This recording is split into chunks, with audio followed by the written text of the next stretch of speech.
Fantastic. Thank you, David, and thank you, everyone, for having us. On behalf of Methodist Le Bonheur Healthcare, we're just so excited to be here and to be part of this whole journey, this collaborative effort, where we can address things like the opioid epidemic, as well as other unfortunate addictions that we see here in our community. I do want to point out that I'm also joined the stage later on in the presentation with Mr. Matthew Collins, and Mr. Collins is a Doctor of Pharmacy candidate as well as a Master of Public Health candidate. He's one of my past medication safety interns at Methodist Le Bonheur Healthcare. So our hope today is that we'll be able to identify opioid-related overdoses present in patients, and so we'll go through some of the epidemiological data that some of us have already seen through previous presentations. We'll also review education on how to properly administer naloxone, as well as general information on the medication. We'll also recognize potential barriers to accessing and using naloxone. And I recognize we've got a pretty diverse audience here of clinicians, non-clinicians, community stakeholders. So our hope is to do a general overview. And then our fourth is to list solutions to those potential barriers for naloxone and explain alternative agents, especially if someone's prescribed an opioid. You know, what are those other non-opioid medications that we could use to address pain? So let me just do kind of a poll real quick here. Just show of hands, who here is maybe a physician? Do we have any physicians in the house? I know, I think maybe last summit we had a couple of them. What about nurses? Do we have any nurses here in the audience? We got a couple hands here. All right, thank you. We got some nurses in the audience. How about some behavioral health specialists? Just show of hands.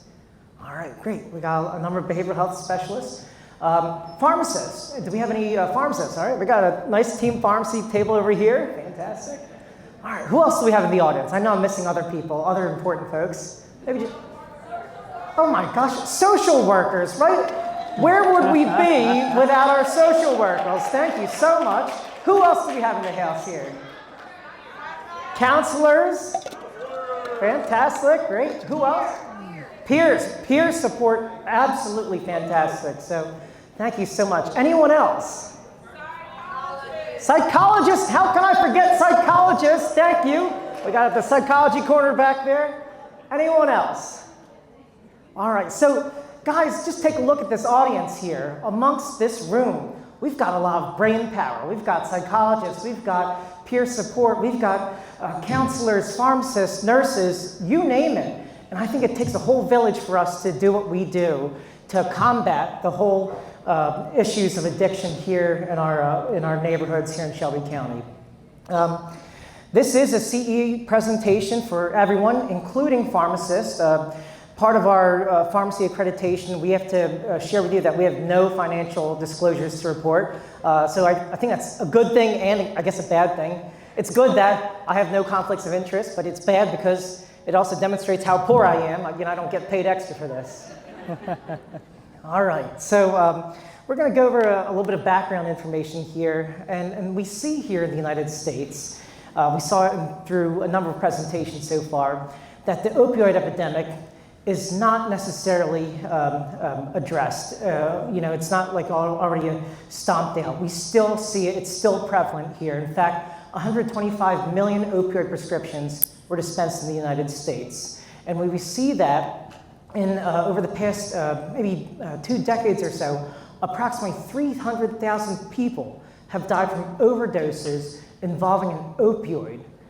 Take that for a moment, right? You know, these are individuals who have experienced pain, and they really wanted to get that relief of pain probably through an opioid. Sometimes they were just maybe college athletes, maybe they were having some sort of procedure done, whatever it may be. They genuinely want to come into our US healthcare system, in our doctor's offices, hospitals, surgical centers, to get that relief of pain. But sometimes we will have these issues where that pain medication, that opioid, ends up becoming so overly used, it forms a dependence. And I know I'm preaching to the choir here for what we see in our various practices. But that data that we saw does not include illicit use. So overall, It's a heavily used medication across the United States. Of the opioid-related deaths, 43% of those deaths could have been prevented. So almost half of them could have been prevented. And again, those are things that are sometimes errors. Those are things due to the addiction and the pharmacology of that. Let's take a quick look here about some of the data. Again, this is about a 20-year data set that we have. This data here comes from the NIH, the National Institutes of Health. And we see between 1999 all the way up until about the early 2020s, just that huge increase in the number of US overdose deaths. And guys, you know, we see it, it's impacting everyone, but wow. You know, is it an opportunity for us to see over the past couple of years where now we've significantly increased. We've broke the 6-digit figure of greater than 100,000 deaths per year. So it's something that we need to take a closer look at. When we look at some of the common misuses for opioids, there's a whole lot of reasons out there, right? But a lot of them, they come into different things like, oh, I want to use opioids for, you know, I want to feel good, I want to feel better. And sure, we want to relieve our pain, but sometimes when we do that a little too much, we might abuse it. Then we see other data points of we want to relax, relief of tension. Or a lot of us, you know, we might have these hard lives. We just need help with sleep.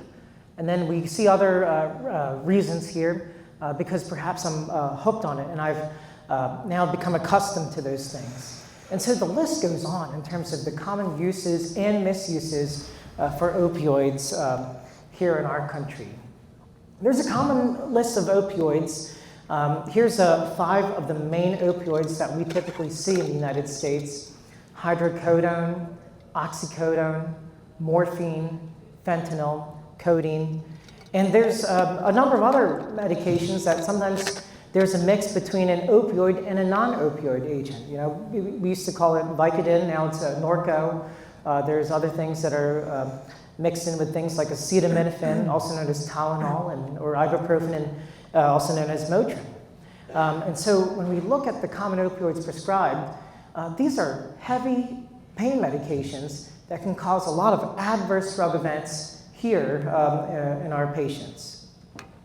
When we look at some of the other opioids, in particular things like fentanyl or other synthetic opioids, over on the left-hand side of the screen, you'll see that, just as the other presenters had mentioned, here along the Appalachian area between Tennessee, Kentucky, Virginia, we see a great number of them.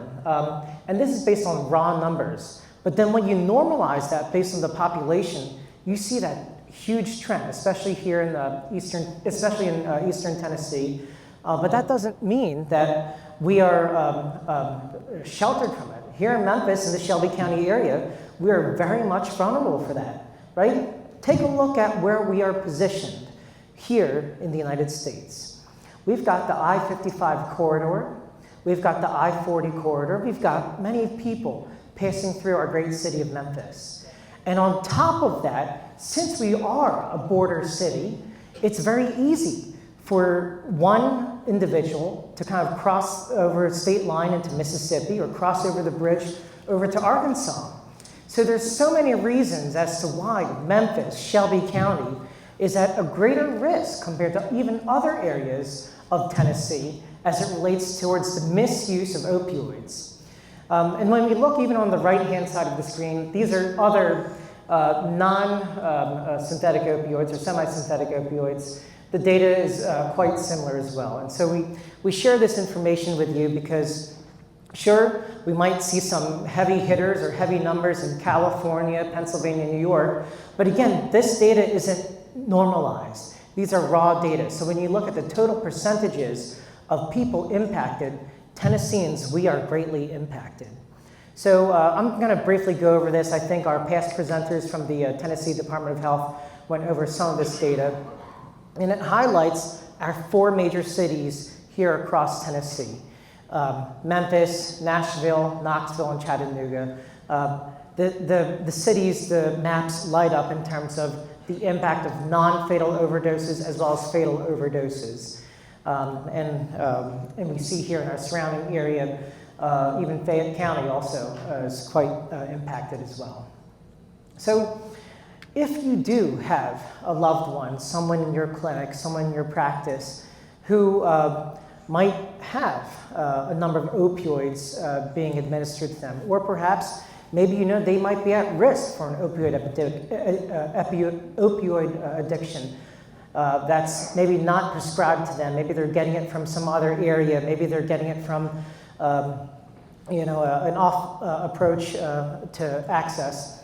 There's some counseling points that I always recommend to patients. So psychologists, nurses, peer supporters, everyone in this audience, these are things that we should always share with our patients and our loved ones that, hey, if we're seeing blue or purple fingernails or lips, if we see someone who's unresponsive to a voice or just a touch, if we have these pinpoint sized pupils, perhaps they're so narrow, the slow heartbeat or blood pressure, slow irregular breathing, which is very much indicative of a high overdose of opioid, or perhaps maybe their skin's a bit pale or clammy, we should call that out. And that might be an opportunity for us to say, hey, are you okay? Do we need to administer naloxone? So these are serious things. So when we know someone is going through recovery, or perhaps maybe they have a greater risk for addiction,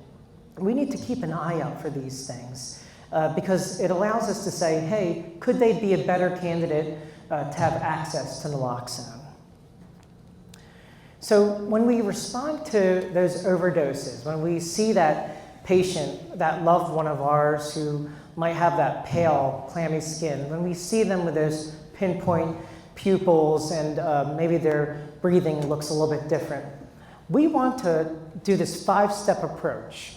So if you see that they're maybe non-responsive, shout, shake them, try to wake them back up, right? Because every moment, every minute counts.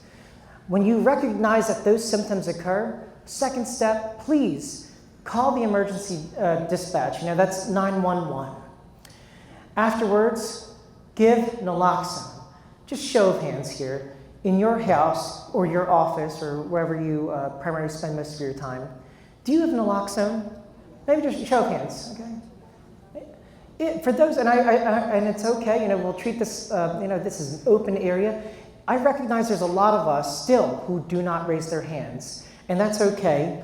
But might I ask you, after this, please, your homework, ask someone, there's MAPC here, there's other folks, how can I get access to naloxone? How can I get this life-saving medication that can hopefully cure and revive my loved one at home or in the office? And then that really will support you for step 3, where we give naloxone. Step 4 is where we want to perform rescue breathing and or chest compressions.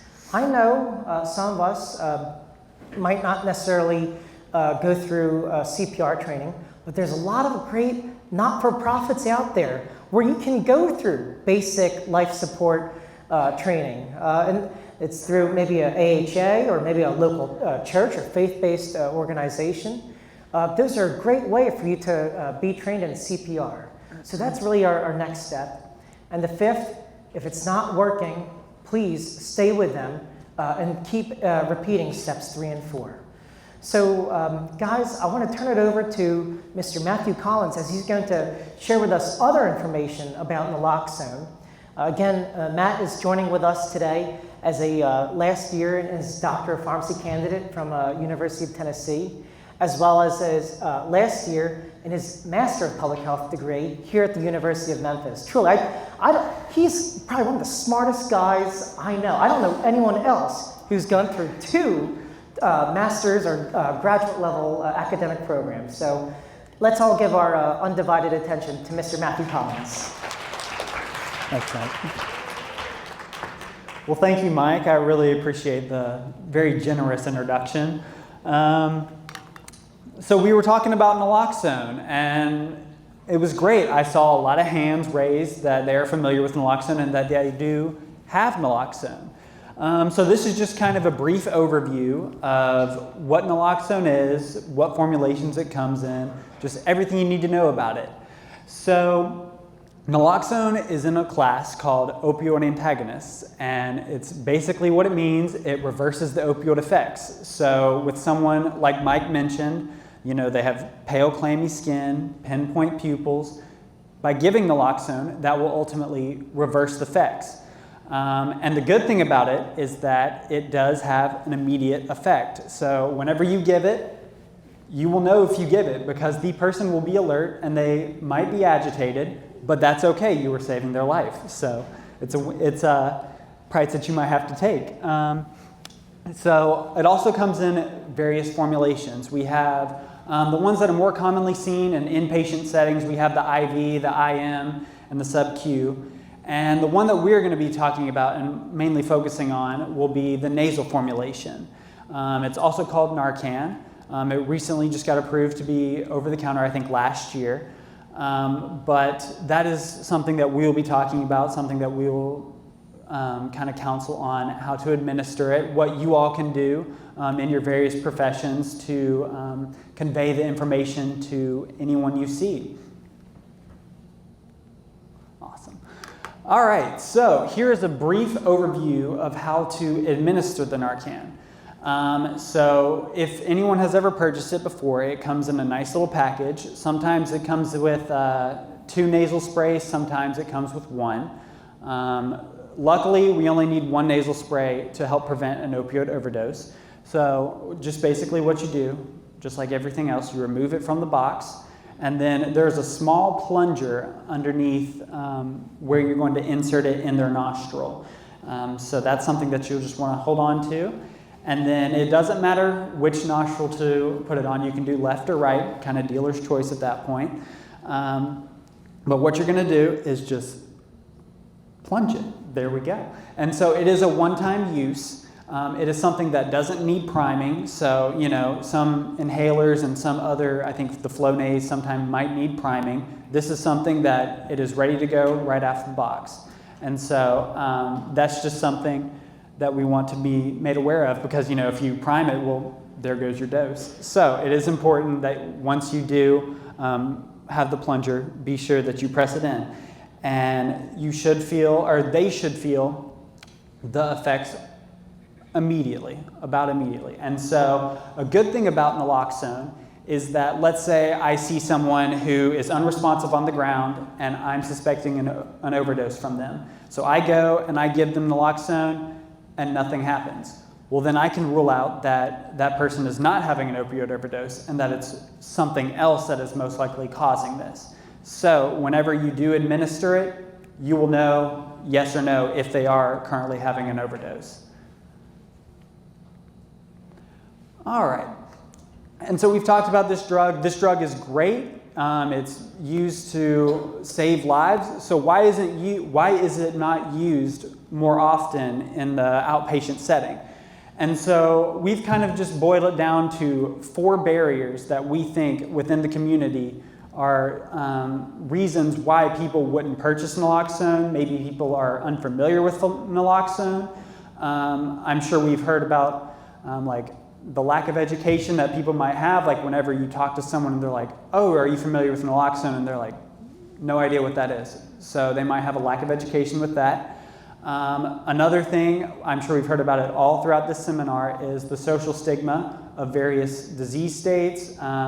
Opioid overdoses, it's no different. There is a social stigma that's still surrounding. And then the last one is unnecessary medication. And we're going to be talking about all 4 of these more in depth in the upcoming slides. And then later we will be talking about potential solutions for each one.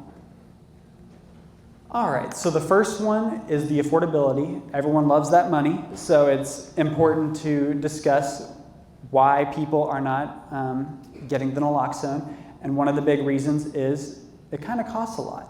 So like I said previously, naloxone did recently become over the counter, but now the prices range from about $40 to $80 a box. And so this includes the single-use box, or it can include the 2 sprays. So relatively expensive, especially in terms with an opioid medication.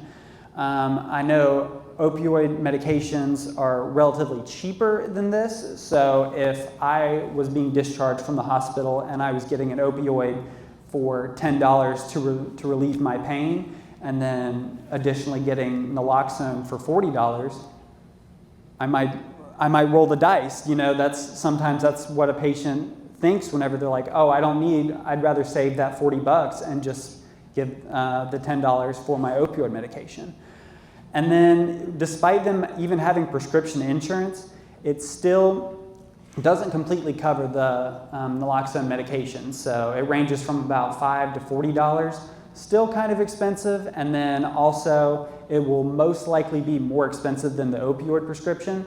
So whenever people, like I said, are just kind of tinkering between the two, you know, they're going to take the cheaper one and then just kind of roll the dice on that one. Okay, and so the next one we have is just kind of a lack of education. I kind of highlighted on the unfamiliarity of the medication, just how people might not know what naloxone does. They might be seeing their discharge list and being like, I don't know what that is. Oh, it's an as-needed drug, let's throw it out. So they are, like I said, just kind of rolling the dice and just not having that medication. Also, they're not being counseled maybe appropriately, or maybe, you know, post-discharge they might have a little bit of hospital delirium to where they're just not 100% with it, so they're not receiving the adequate counseling that we as providers or as workers provide. And then also, like I said, they might just be unaware of the whole opioid endemic, might be unaware of medications that can treat the opioid epidemic. So it's important that we educate people, we educate patients, we educate essentially everyone on what's currently going on throughout the nation, throughout the Southeast specifically, and within the Shelby County. All right. So like I said, we've heard about social stigma. These are just kind of some examples, some things that I've heard in my limited experience, but these are just some highlights that I've seen, that I've had to talk to people about and just kind of like reassure them about the social stigma. A great thing that I use is, you know, it might not affect you, but let's say you have a loved one or you have a child in your household that might get a hold of your opioid prescription. So it's important that you cover all your bases in that sense, and that you make them aware of, you know, not throwing them into a bucket that they assume that they will be thrown into if they afford or purchase this medication. So these are just a few things that it's not a extensive list, but these are just some things that you might hear whenever you are talking about naloxone or you're counseling a patient on the reason to purchase it. Okay, and then the last one is, I kind of grouped it into a larger bucket. It's the unnecessary medication. So this is one that I see more common than not. This is one that people just kind of assume that it's for emergency uses only. So why would I, as a patient, get something that I might potentially not use? And so, you know, that's their prerogative, and I understand that, but it is also important to counsel them on the medication that they're receiving, the opioid, just making aware of the potential side effects and making them more aware of medications out there that can prevent it, such as naloxone. And then another thing about naloxone is that it doesn't have quite as long as a half-life or a duration of action as an opioid medication. So sometimes it might take more than one dose for the person to have the opioid essentially flush from their system. So most opioids, especially the extended release products, they last for hours. Naloxone, the bulk effects of it go up to about 30 minutes, and then after that 30 minutes, you start noticing that the opioids start taking over the body again. So they will start going back into rebound, start having those purple or blue fingertips, shallow breathing, and all that. So it's important to counsel them that, this is a one-time dose, but it will give them enough opportunity and enough time to seek additional care for this. So if I see someone, I'm going back to seeing someone on the side of the road again, and I give them naloxone and they respond to it, well, that gives EMT or EMS services enough time to come and give them the proper care that they need, and who knows, maybe that extra 30 minutes might save their life. All right. And so this isn't an extensive list. This is just potential solutions that we've come up with that could help combat the opioid crisis and also help combat each issue that we've talked about. So just going in order with affordability, there are several organizations that offer free naloxone and additional education. I can think of one right now. Our friends, the Memphis Area Prevention Coalition, has a great opportunity to where they offer free naloxone services and additional education.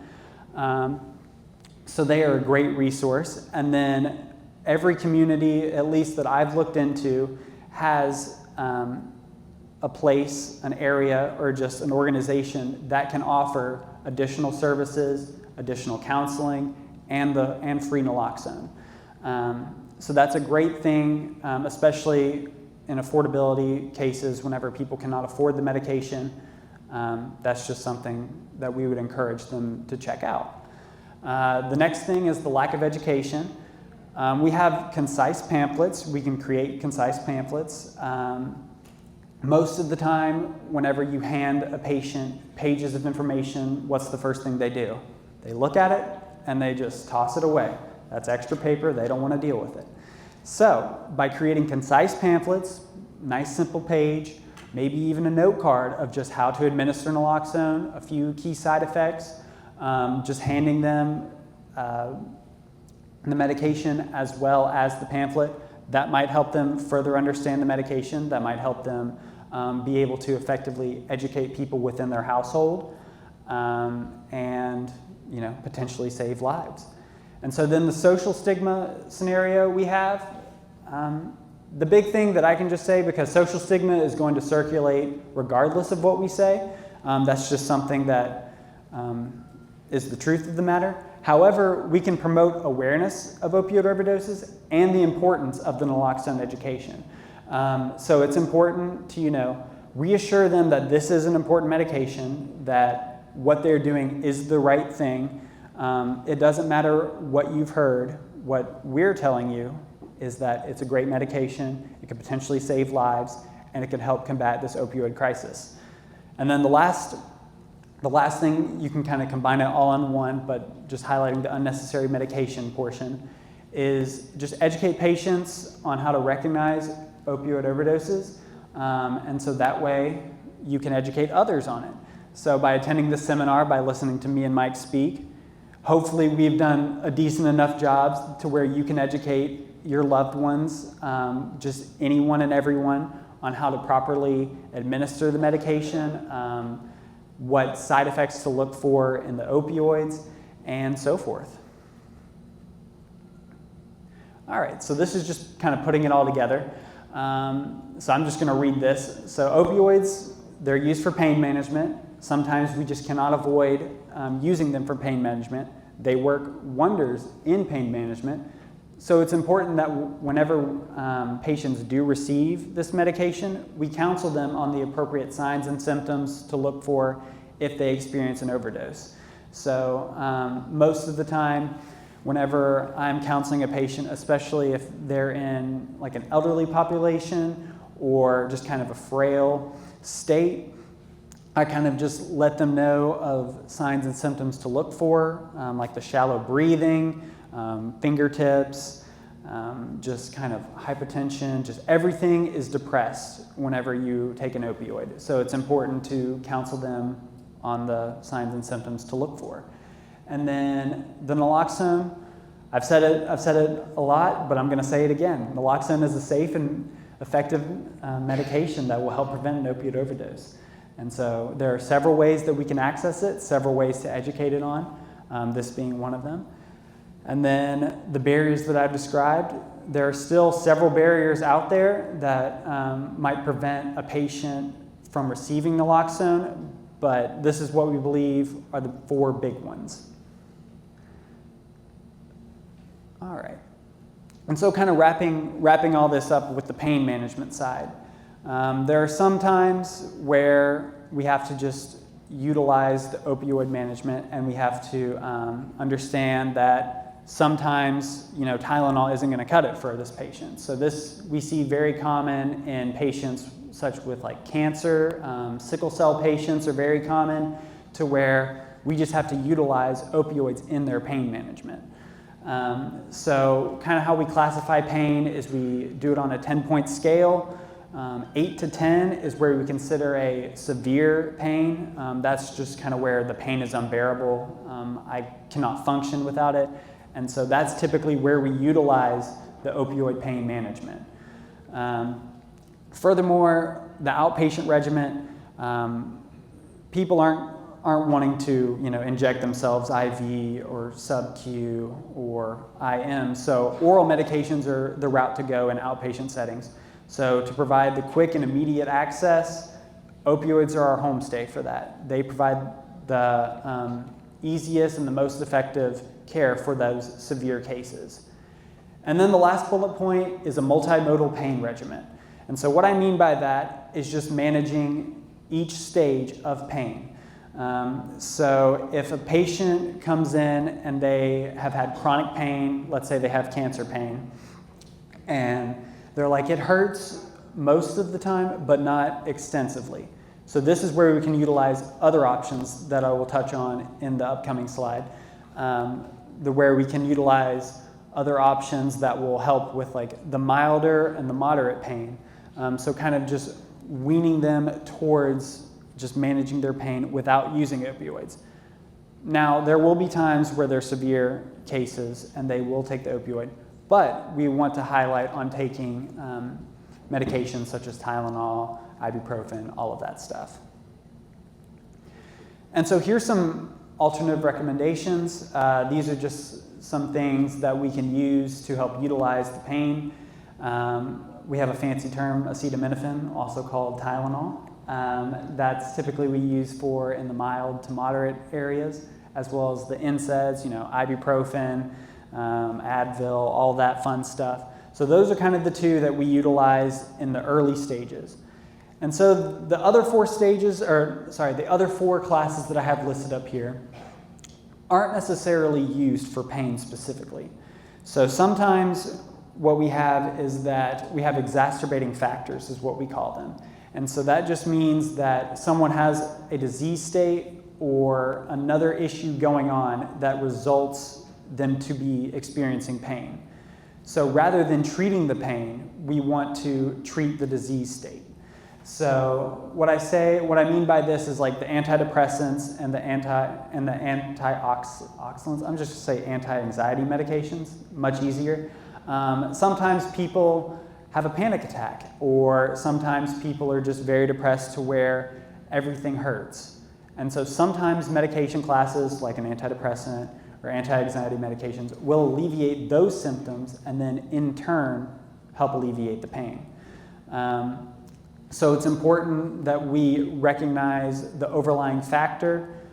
We recognize what is the source of their pain, and let's manage the source of their pain rather than managing the pain. All right. And so here's some key takeaways that I have for you all.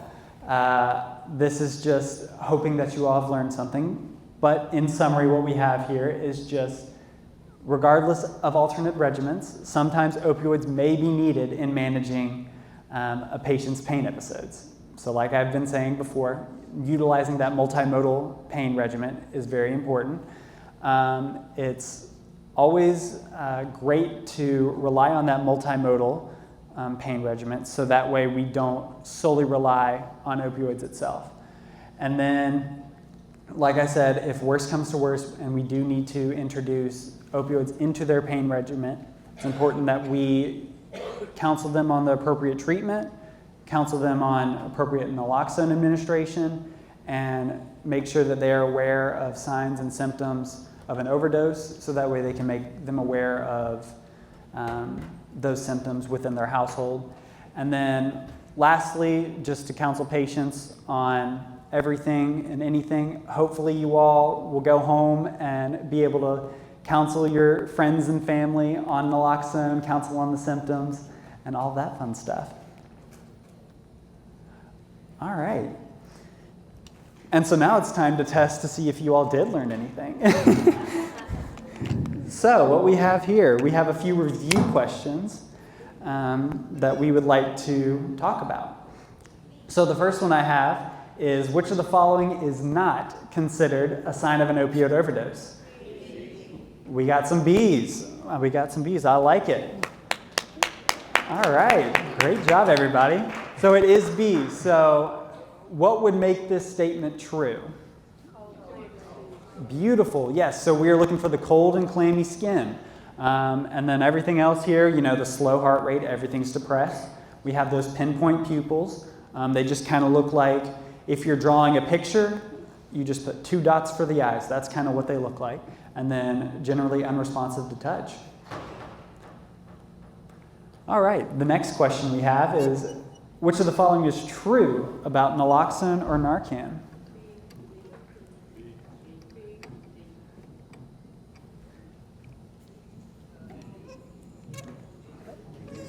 Okay, so I'm hearing a lot. I think I heard some D's in there. D is the correct answer.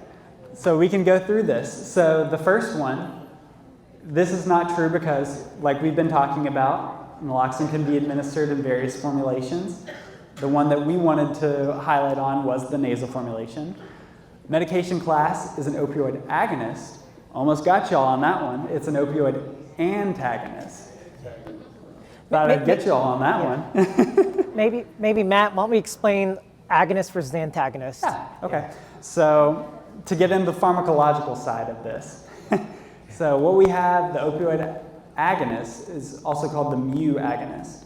And what that means is when the opioids attach to the mu agonist, they essentially exert that receptor, and then that's where you get all the opioid functions that we've mentioned, like everything's kind of depressed, the pain symptoms are depressed. With Narcan coming in, it works kind of the opposite. It takes control of those mu receptors and it reverses those effects. And then the last one, it can only be administered in the outpatient setting. We all know that's false, hopefully, because we've been talking about using it in the outpatient and inpatient setting. All right. Next question. Which of the following barriers is seen with naloxone within communities? And this is a select all, so there can be more than one. Heard some all of them. That is perfect. Yes, so all of them. Of course, there are probably more out there, but these are the 4 most common ones that we have seen throughout the setting. All right, next one. Which of the following is the best solution for a patient struggling to afford their naloxone medication? So someone comes in and they are unable to afford their medication. Got some C's. And C is the correct answer. So yes, each of these can be, let me see, A is a great solution for lack of education. Advise the patient not to pick up the medication. Well, that's kind of the opposite of what we've been talking about. And then tell them they must pay for it to receive their opioid medication. Obviously, we cannot do that. And so the last question we have. So we have a patient who comes in asking for advice about pain. They're reluctant to take opioids, and we're wondering what else we could use. What are some medications? And this is also select all. We got some A and C's, which is perfect. So those are the 2 most common ones that we see to help utilize that multimodal pain regimen. And of course, there are others out there, but in terms of pain regimen, those are the 2 best ones. And with that, me and Dr. Dejos will take any questions.